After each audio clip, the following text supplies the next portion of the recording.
Okay, so we have this drill we call Kapka 1, and we prefer to call it more like a principle, and we're going to share some examples how that can be used, or also how it won't or shouldn't be used.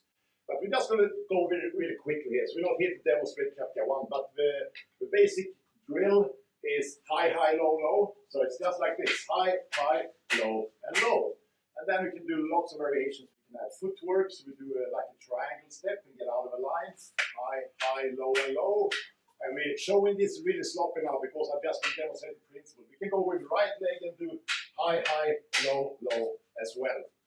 And always do this joke, whenever you meet a guy with 2 sticks who want to fight you and you happen to walk around with 2 sticks, that's a realistic technique. Which is a joke, of course, because you will never run around with 2 sticks, and you probably won't be in a neighborhood where people run around with 2 sticks either. Or you should move, maybe. But if you just understand that principle, we can do that empty-handed as well. High, high, low, low, and that looks really stupid.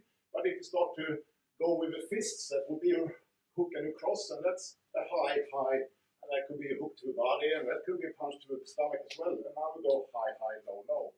So without sticks, please. So again, would that be a realistic technique? If I put you there, please. So if I stay here, yes, maybe I can pull that off and stay here, but it would be a little bit stupid because if I miss the first one, it doesn't matter if I know high, high, low, low.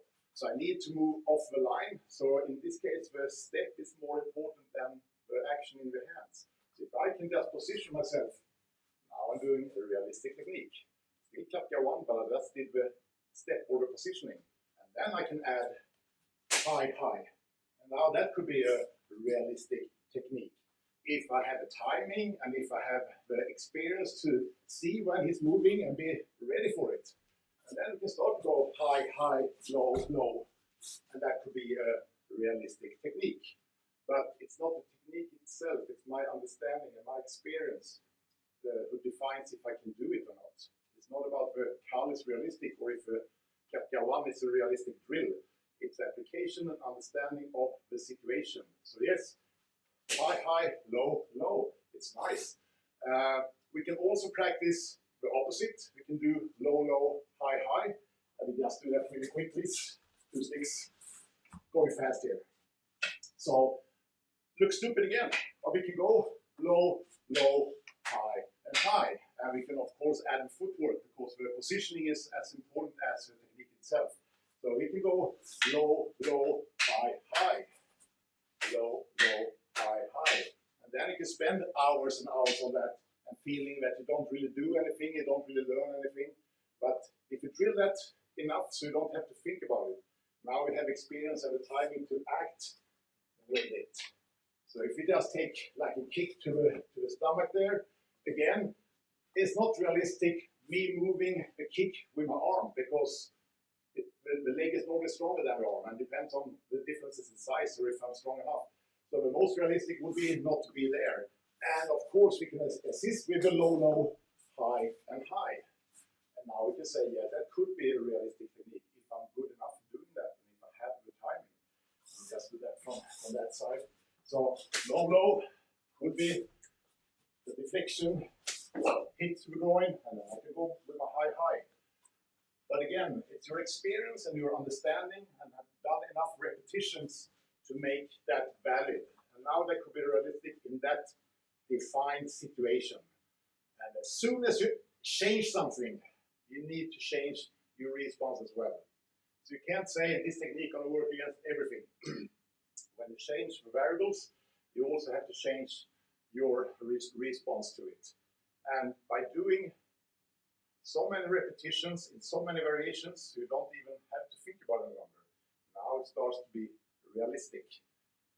But you also have to understand not only what I'm supposed to do, but you also have to understand what's happening on the other side. So if you just do another example like somebody's going with strangulation. Yeah, is this a realistic attack? Maybe, maybe not. I wouldn't say this is very realistic that if I stand here, somebody's standing there and then I'm waiting for my technique. Theoretically, we can go high, high. But I would say this is not a realistic attack. But if I put that that frame. Here is attack, this is what we're supposed to do, and now I can make that work. On the other hand, if you push me a little bit more, and I'm back here, technique won't be valid any longer because I'm off balance, and I will be too late to actually get rid of them. If I know what's going to happen, I can regain my balance by doing a step and do that, and you push a little bit more, and I can do that. But now I'm ready. If I'm not ready and it's just going to happen, it's going to be too late. Or if I have the time, a little harder, I have to go harder and do it. But it's still my high. But if I don't understand the balance and the positioning, the technique is not really valid and it wouldn't be realistic. We utilize stuff like this when we warm up. So for example, we have like a silly, stupid warm-up exercise which a lot of people do, and we call it the zombie game. But somebody's just walking to push me here. And yeah, is that a realistic attack? No, but it's teaching me where to be and where I don't want to be. So if I get that energy, I'm going to be a little bit off balance. Maybe I have time enough to regain that balance. If I'm late, I will stumble and fall. Or if I'm early, I can do my triangular step and do my high there. Or I can just bounce it off and add. But I'm still using the momentum and the torque to generate power. And that will be ever so realistic if you're equal in height and size. If you start to be a smaller person, it's not if the technique is good or not, it's going to be trickier. So when you're a smaller person, the less, if you don't have the same strength as your opponent, it will be trickier. I don't say it's impossible, but it will be trickier. And now we can add a little bit more realism by the strangulation, for example. Maybe I don't get this, maybe I have my cell phone, but I can start to utilize that to make the technique realistic. So if I don't have the necessary power to knock him out or release this, might be hard if I'm not strong enough in my attacks back or my counters. But it might be more valid to have a little bit more energy here and start to hammering on the arms or on the head. And now we add a little bit more realism to get that knockout power for a smaller defender. Same thing if we go to weapons. And again, I don't encourage everybody to have weapons, but you can utilize even out the odds. So again, if we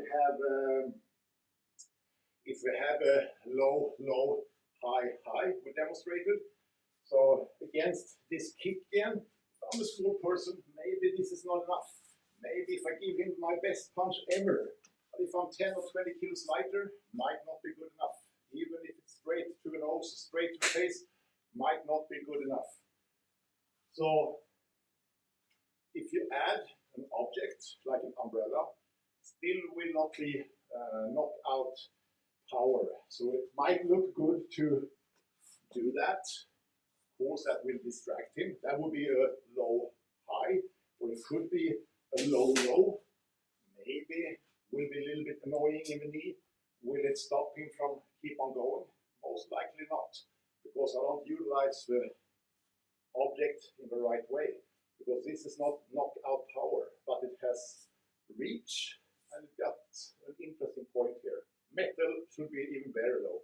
But now if I understand, get out of that line, make sure he doesn't score, and now I can start to make some interesting things here by going for the throat or for the groin. Now that might stop him or might get a different outcome. Is Kapka 1 realistic? Yes, if you understand what you're having in your hand or not having in your hands, and how to get out of a line, and then understand how to stop them. And that could be stabbing with an umbrella, could be with utilizing that cell phone. But you have to understand how to generate power for impact. Now you won't have knockout power, and if not, if there's an edge or a tip, yeah, the stab might do it. And again, I'm not talking about moral ethics and law here. You just have to understand. But that's how we see if the technique, or how we define if the technique is realistic or not. It's not the technique, it's your understanding of how to utilize that in the situation. And I hope that gets some help and a better understanding on how we see our principles and how we drill them how we build experience with the students. So we have a lot of exercises around this to make this yours and to make it happen. Okay, write some comments below or contact me if you want to know more about this. Take care. Thank you very much.